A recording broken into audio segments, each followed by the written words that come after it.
Section 3.3 is discussing parallel lines, which we've just briefly hit on. We defined it, we know what it is, and this word transversal, which we've also defined, but didn't do a ton with it just yet.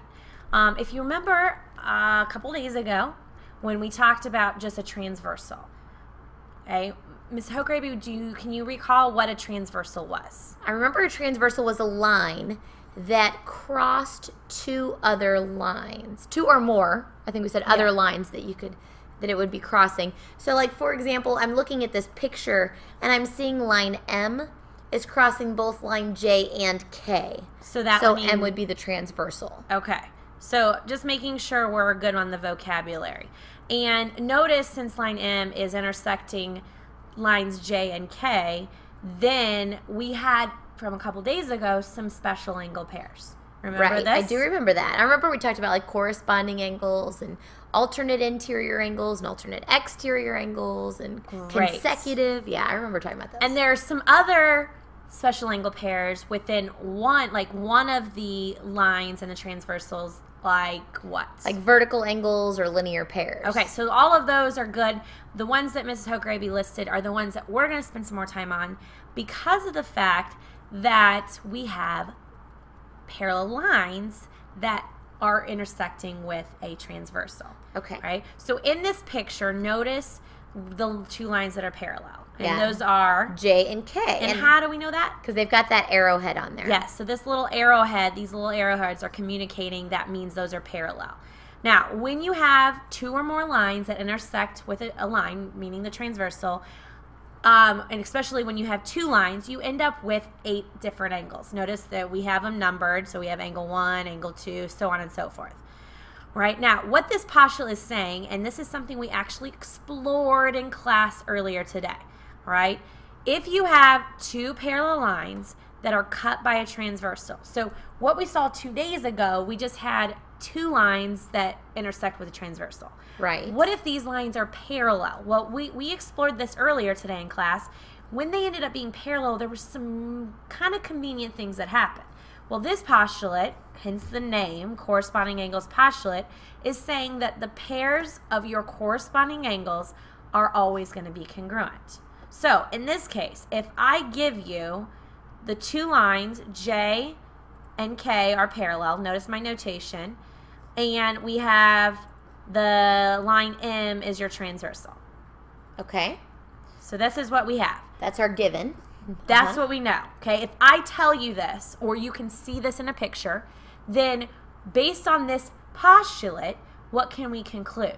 Well, I could say that all of those corresponding angles are congruent. So like, for example, I could say angle 1 was congruent to angle 5.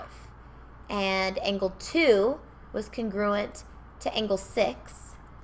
And angle 3 was congruent to angle 7. And angle 4 was congruent to angle 8. Now, the only way that this actually works, because it doesn't mean all corresponding angles are always going to be congruent, the reason why that's the case is because you have to know you have what? Parallel lines. Yes. So again, just because you have corresponding angles doesn't automatically mean congruent. You have to have parallel lines in order to conclude that. And you look at the picture and it kind of makes sense that that's the case. Now, one other thing is, just because we do this, we've done this already, we like to abbreviate things. This is actually a postulate we use a lot. So we like to abbreviate. What would be a good abbreviation for this? For acronym, I'm thinking CAP. How about CAP? CAP. So this would be a great acronym abbreviation for this postulate. So corresponding angle postulate, again, you have parallel lines cut by transversal, corresponding angles are congruent.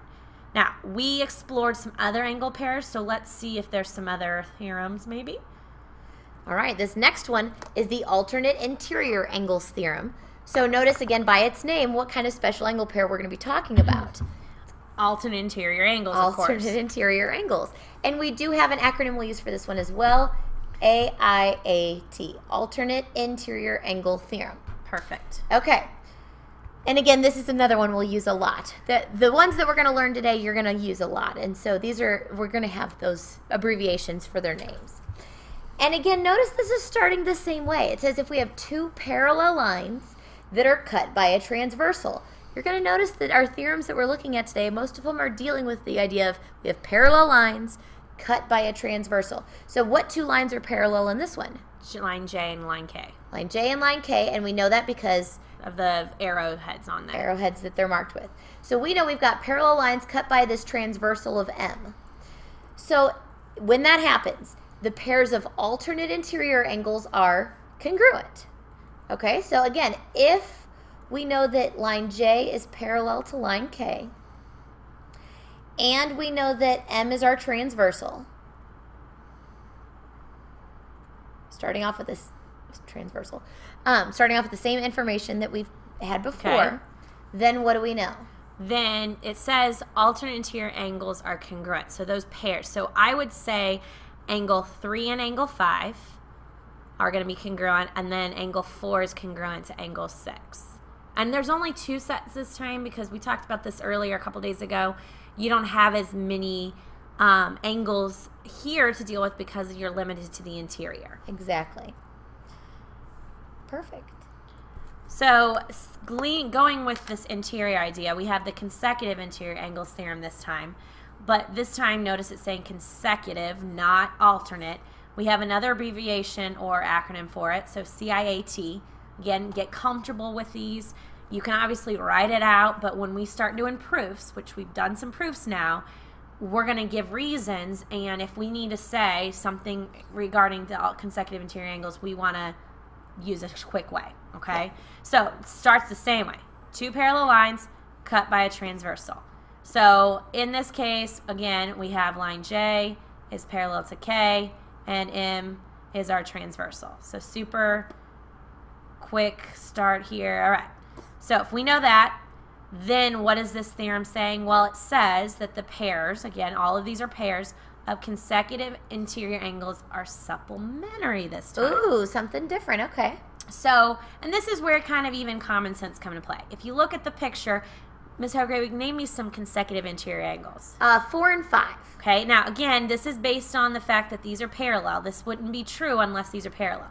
If you look at it, obviously angles 4 and 5 don't look congruent. Right. We don't want to base off what it looks like, but this kind of, we explored this earlier today. We found out that those measures actually ended up being supplementary because they add up to 180. Now, so if I was saying this, makes sense because we knew 3 and 5 were congruent. Yes. And 3 and 4 make a linear pair. They're not the same, so it should make sense that they wouldn't be the same. Exactly. Either. Okay. So if I said this, I would say you said angle 4 and angle 5 are consecutive interior, so I could say then angle 4 and angle 5 are supplementary. Supplementary. Do you see another pair I can say? Yeah, I could also talk about angle 3 and angle 6 would also be supplementary. So another one where you have 2 sets, 2 pairs of supplementary angles based on this one theorem. So that's one thing about these theorems are nice, is that you could prove a couple different types of, or 2 different pairs of angles. It just depends on where you're wanting to go. Sure. Moving on, we know we have some others. Right. The next one is alternate exterior angles.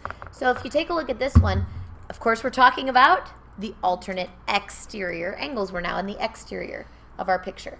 And our acronym for this one is AEAT, alternate exterior angle theorem. And starting off the same way, we have 2 pairs of parallel lines cut by a transversal. So we still know that line J is parallel to line K, and that M is our transversal. Now this one says that the pairs of alternate exterior angles are congruent. Notice that these are again alternate, and so kind of like our alternate interior angles were congruent, the alternate exterior angles are also going to be congruent. So if we know that J is parallel to K and that M is the transversal, knowing that those alternate exterior angles are congruent, Mrs. Palermo, what would I be able to state? Well, we don't know. The reason why we know that they are congruent is because of the parallel, right? Because of the parallel. They're not giving you they're congruent. Okay, right. I just want to make sure I was listening to you right. Okay, so alternate exterior angles in this picture are like angle 1 and 7, so then we could say angle 1 is congruent to angle 7 based on the fact that those are parallel, and angle 2 and 8 are going to be congruent. Perfect.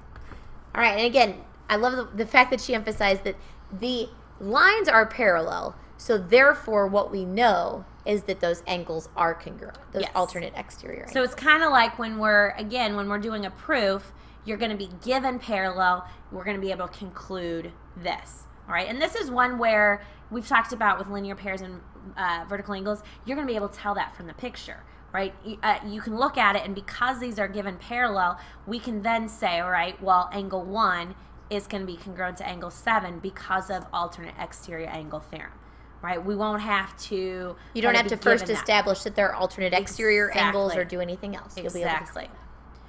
All right, now the last theorem for today is actually a little bit different from the other ones. Notice the title, it doesn't have a special angle pair name. And with that being said, it's actually one we don't use a ton. It's something that you could actually use some other postulate theorems to prove without it, but we still want you to understand it because it could shorten some things. So the name says, the title, it says it's the perpendicular transversal theorem. So when I think of that, I'm thinking, okay, there's going to be a transversal probably, and we're going to have some perpendicular lines, right? Now, I don't really know what it's allowing you to prove. Let's read about it.